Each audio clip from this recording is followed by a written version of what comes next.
Dito po kasi sa paragraph 2 nitong bilateral immunity agreement na ito na ginawa noong May 13, 2003, minsan po itawagin ito na non-surrender agreement. Sinasabi po rito na ang isang citizen ng isang partido, ibig sabihin ng Amerika, na nandito sa ating bansa, ay hindi mo pwedeng isurrender o i-transfer by means sa isang international tribunal for any purpose unless such tribunal has been established by the United Nations Security Council. Ano po ang ibig sabihin nun, Mr. President, Your Honor? Yung ICC po kasi, hindi po established international tribunal ng UN Security Council.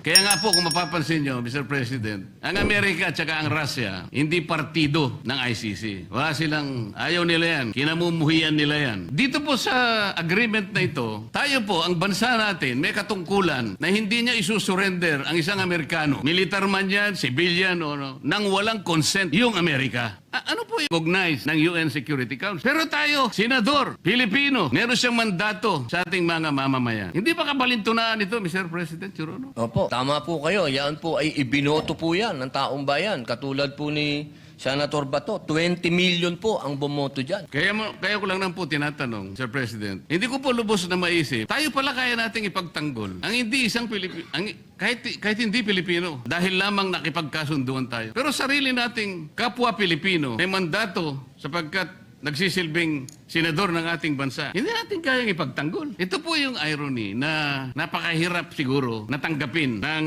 bawat isang Pilipino. Tama po kayo eh. Ang warrant of arrest po ay galing sa ICC. Ang kaso po ni Senator Trillanes ay iba sapagkat ang nag-issue ng warrant of arrest ay sarili nating court na kailangang igalang. Ganon din po ang warrant of arrest na inisyu kay dating Senador Laila de Lima. Pero ito yung natatangi po eh.